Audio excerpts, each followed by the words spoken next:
Assalamualaikum warahmatullahi wabarakatuh. Nama saya Muhammad Fikri Kurniawan. Di sini saya akan mempresentasikan seminar proposal saya yang mana berjudul Dampak Pandemi COVID-19 terhadap Dinamika Kerjasama Indonesia-Malaysia. Pada bab pertama, latar belakang penelitiannya yaitu sebuah negara tidak akan bisa hidup sendiri dalam hubungan antar negara. Kenapa? Karena negara itu saling tergantung satu dengan yang lainnya. Manusia juga begitu. Jadi suatu negara itu pasti perlu berhubungan dengan negara lain, baik itu dalam hubungan bentuk ekonomi, sosial, dan politik. Kemudian negara-negara maju juga perlu menjalin hubungan dengan negara-negara yang memiliki sumber daya alam yang melimpah untuk mendukung ketersediaan bahan penunjang industrinya dan juga sebagai daerah pemasaran. Sebaliknya juga negara-negara kecil juga sangat membutuhkan bantuan dari negara-negara yang maju untuk membangun perekonomiannya. Jika kita lihat hubungan Indonesia dan Malaysia dalam beberapa tahun ke belakang, hubungan kedua negara tersebut mengalami pasang surut. Latar belakang agama, bahasa, dan sejarah yang sama tidak serta-merta menjadi faktor pengikat yang kuat bagi hubungan kedua negara. Kemudian latar belakang pengalaman kolonialisme yang berbeda, orientasi politik, dan faktor kepemimpinan di kedua negara ternyata lebih berpengaruh dalam dinamika hubungan kedua negara tersebut. Kemudian di awal tahun 2020, dunia digemparkan dengan merebaknya virus baru, yaitu coronavirus, yang mana virus ini bermula dari Wuhan, Tiongkok, ditemukan pada akhir Desember tahun 2019. Sampai saat ini sudah dipastikan terdapat 65 negara yang telah terjangkit virus satu ini.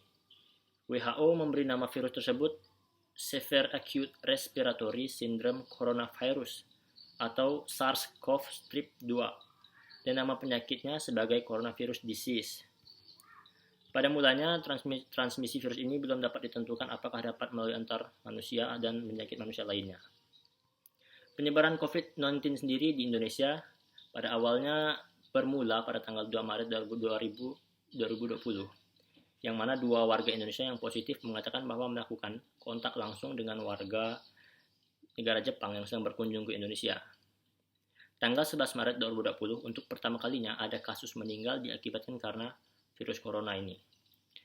Kemudian di negara Malaysia, pada tanggal 25 Januari 2020, kasus pertama COVID-19 terjadi. Ini adalah kasus yang berasal dari Cina, Wuhan. Sebanyak 8 kasus positif dilaporkan dalam 6 hari, dimulai dari kasus pertama. Semua kasus ini merupakan berasal dari Cina. Tes positif pertama Malaysia untuk COVID-19 dilaporkan pada 3 Februari 2020. Orang ini memiliki riwayat perjalanan ke negara tetangga untuk keperluan bisnis meeting yang juga dihadiri oleh delegasi dari Cina.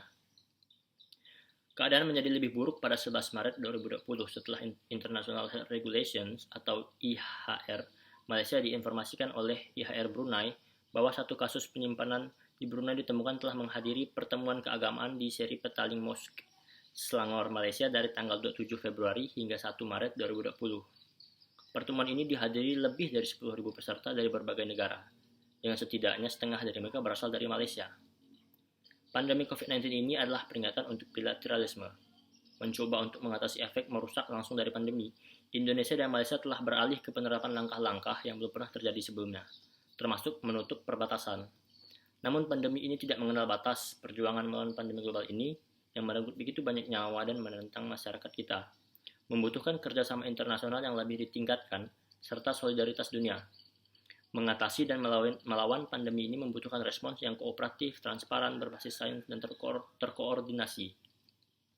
Kemudian perkembangan politik luar negeri Malaysia mempunyai hubungan yang erat dengan dinamika hubungan antara Malaysia dengan negara-negara tetangga, khususnya dengan negara Indonesia. Indonesia adalah negara terdekat Malaysia yang memiliki banyak persamaan.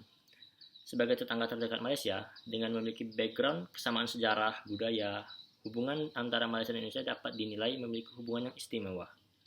Hubungan Indonesia dan Malaysia memiliki ciri yang unik sebagai tetangga terdekat dan memiliki banyak persamaan dalam berbagai aspek seperti warisan sejarah, agama, bahasa, dan kebudayaan. Hubungan Indonesia dan Malaysia pada suatu masa terlihat sangat erat dan memiliki kesamaan visi, tetapi dalam beberapa hal terkadang muncul perselisihan yang tajam. Jika diperhatikan dengan baik, pandemi COVID-19 terhadap dinamika kerja sama Indonesia-Malaysia ini merupakan topik bahasan yang menarik menurut saya pribadi. Karena Indonesia dan Malaysia masih serumpun, Sehingga dengan terjadinya pandemi COVID-19 ini, seharusnya kedua negara ini dapat meningkatkan kerjasamanya di segala aspek. Kemudian, identifikasi masalah penelitian. Berdasarkan latar belakang penelitian tersebut, peneliti telah merumuskan identifikasi masalahnya sebagai berikut. Yang pertama, upaya yang dilakukan Indonesia dan Malaysia dalam meningkatkan kerjasama dalam aspek di masa pandemi COVID-19 ini. Kemudian, pengaruh COVID-19 terhadap segala aspek kerjasama Indonesia-Malaysia. Kemudian, fokus penelitian. Fokus penelitian dalam penelitian ini adalah mengamati dan menganalisis bagaimana pandemi COVID-19 mempengaruhi dinamika kerjasama Indonesia dan Malaysia. Kemudian, rumusan masalah. Berdasarkan latar belakang tersebut, telah dirumuskan masalahnya yaitu bagaimana upaya Indonesia dan Malaysia dalam menguatkan kerjasama dalam segala aspek di pandemi COVID-19. Kemudian tujuan penelitian. Tujuan dari diadakannya penelitian ini yaitu untuk menganalisis bagaimana sih COVID-19 mempengaruhi dinamika kerjasama Indonesia dan Malaysia. Kemudian manfaat penelitian. Yang pertama yaitu manfaat teoritis. Manfaat teoritis dalam penelitian ini ialah untuk mencoba mengaplikasikan konsep serta teori dalam studi ilmu hubungan internasional terhadap permasalahan yang diangkat.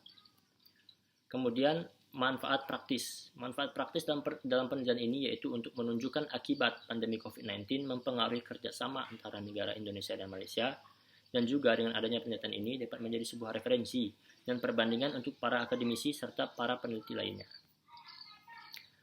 Kemudian tinjauan pustaka.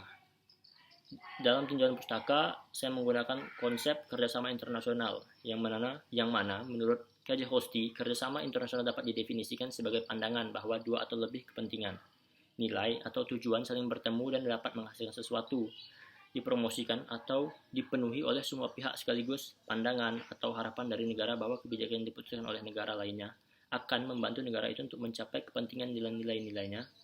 Persetujuan atau masalah-masalah tertentu antara kedua negara atau lebih dalam rangka memanfaatkan persamaan kepentingan atau benturan kepentingan, aturan resmi atau tidak resmi mengenai transaksi di masa depan yang dilakukan untuk melakukan persetujuan. Karena tidak ada seorang pun di dunia ini bisa hidup sendiri. Demikian pula dengan negara seperti yang saya sampaikan di latar belakang pertama tadi. Tidak ada yang bisa hidup di dunia ini sendiri. Begitu pula juga dengan negara. Karena setiap negara itu pasti membutuhkan kebutuhan satu sama lain, terutama untuk kemajuan dan perkembangan negara tersebut. Setiap negara pasti perlu bekerjasama dengan negara lain, karena sesuai dengan kebutuhan masing-masing negara terdapat kondisi yang saling bergantung. Kemudian kepentingan nasional.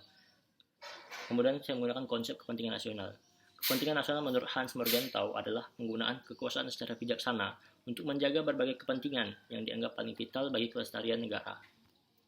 Teori. Kemudian saya menggunakan teori interdependensi. Teori interdependensi atau saling ketergantungan merupakan sebuah teori yang muncul dari perspektif liberalis. Interdependensi yang dimaksud adalah satu ketergantungan yang disebabkan oleh kerjasama yang tercipta antara dua aktor atau lebih karena adanya rasa saling membutuhkan.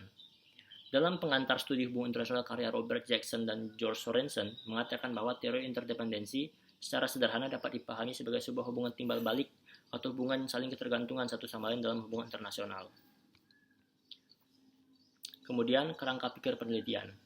Berdasarkan gambar tersebut dapat dilihat bahwa bermula dari muncul awalnya pandemi COVID-19, kemudian Indonesia dan Malaysia terpapar COVID-19 sehingga berdampak terhadap kerjasama antar Indonesia dan Malaysia, sehingga membuat negara Indonesia dan Malaysia melakukan berbagai upaya untuk menjaga kerjasama tersebut.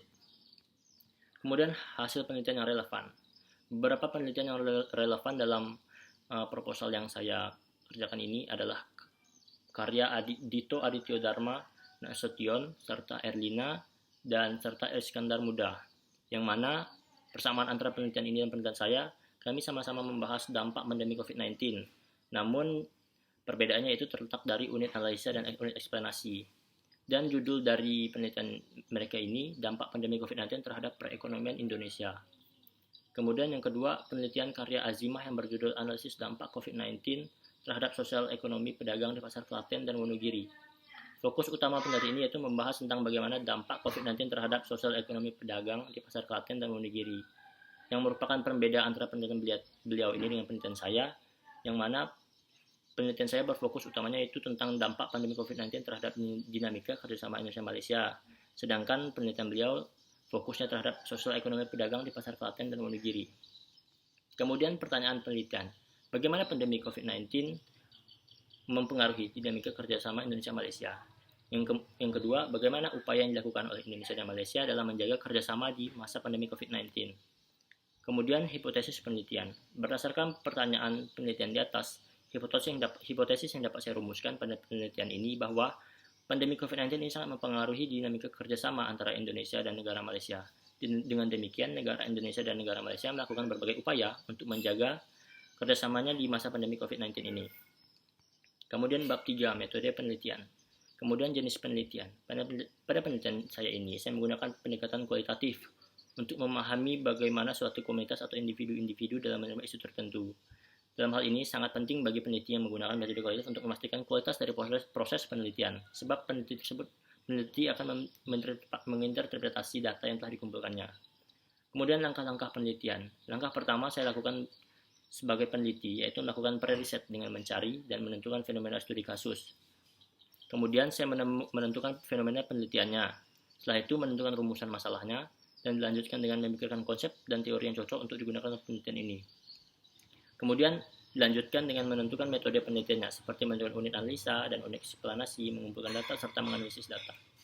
Kemudian lokasi dan waktu penelitian.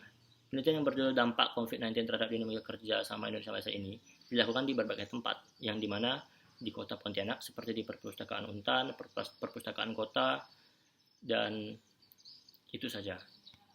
Kemudian unit analisa dan unit eksplanasi. Unit analisa yang saya gunakan dalam penelitian ini yaitu negara Indonesia dan negara Malaysia, atau state to state. Sedangkan unit eksplanasinya itu mengacu pada dampak atau pengaruh dari pandemi COVID-19 terhadap dinamika kerjasama Indonesia-Malaysia. Kemudian instrumen atau alat pengumpulan data. Instrumen pada penelitian ini ialah diri saya sendiri sebagai peneliti. Kemudian teknik pengumpulan data, saya menggunakan penelitian ini yaitu literatur review, yang mana saya mengumpulkan data dari berbagai sumber yang kredibel. Kemudian analisa data. Dalam keabsahan data penelitian ini, saya menelaah data secara mendalam, selain itu menggunakan data-data dari sumber yang kredibel. Kemudian teknis analisis data. Dari pendekatan kualitatif tersebut, saya menganalisis data menggunakan metode penelitian studi kasus. Metode penelitian studi kasus adalah penelitian yang dilakukan untuk mencari tahu apa yang sebenarnya terjadi di balik sebuah fenomena atau peristiwa. Metode ini sebenarnya hampir sama dengan metode historis. Yang membedakannya yaitu metode historis digunakan untuk menganalisa suatu peristiwa yang sudah terjadi, sedangkan metode penelitian studi kasus ditujukan untuk suatu peristiwa yang sedang berlangsung, untuk mengungkap hal apa yang terjadi di balik peristiwa yang sedang berlangsung. Baik, mungkin itu saja yang dapat saya presentasikan. Terima kasih.